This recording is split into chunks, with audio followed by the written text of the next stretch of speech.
In the fading light of a summer evening, Alaric stood atop a hill overlooking the ruins of what was once a great city.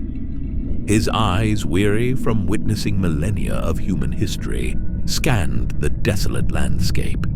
He couldn't help but remember the vibrant metropolis that had stood here just a few centuries ago. Alaric's journey began in ancient times when he first discovered his curse, or gift, of immortality.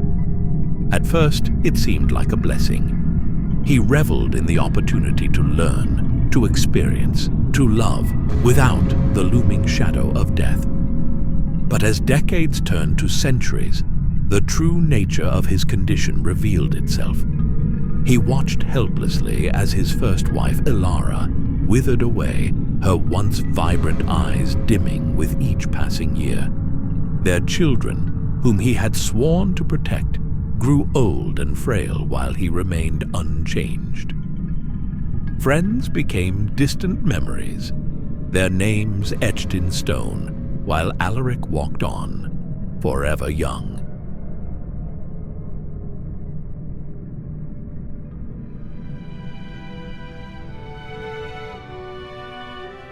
Determined to make his eternal existence meaningful, Alaric devoted himself to the betterment of humanity.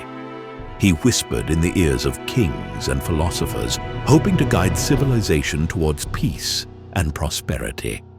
But time and again, his counsel fell on deaf ears. "Why can't they see?"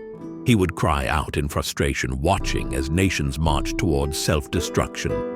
"Why must history repeat itself?" As empires rose and fell, Alaric was forced to reinvent himself countless times. He was a scholar in Alexandria, a merchant in Venice, a painter in Renaissance Florence. Each new identity brought fleeting joy, but always ended in heartbreak as those he grew close to succumbed to the ravages of time. Then came the war, the one that would end all wars and nearly all life. Alaric had seen the signs, had pleaded with world leaders to step back from the brink, but human nature, with its pride and fear, proved immutable. As mushroom clouds bloomed across the globe, Alaric wept for the world he had loved and lost so many times. In the aftermath, he wandered the wasteland, the sole witness to humanity's folly. Years stretched into decades, then centuries. Slowly, life began to stir again. New creatures emerged from the ashes, evolving and adapting to the changed world. But for Alaric, there was no comfort in this rebirth. He remained alone, trapped in an endless cycle of witnessing. One night, standing beneath a sky unmarred by human lights, Alaric fell to his knees. His voice, hoarse from disuse, cried out to the cosmos, "Please, I've seen enough! I've loved and lost more than any soul should bear! Make me mortal! Let me rest!"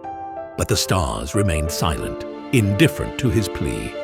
As dawn broke over the horizon, Alaric rose to his feet, the weight of eternity heavy on his shoulders. He realized then the true curse of immortality, not the inability to die, but the inability to stop caring, to stop loving a world that would always slip through his fingers like sand. With a deep sigh, Alaric began walking towards the rising sun. Perhaps in this new world, he could find a way to use his eternal wisdom. Perhaps this time, someone would listen. And so, the eternal witness continued his journey, carrying with him the memories of 1,000 lifetimes, hoping that one day his existence would find meaning in the grand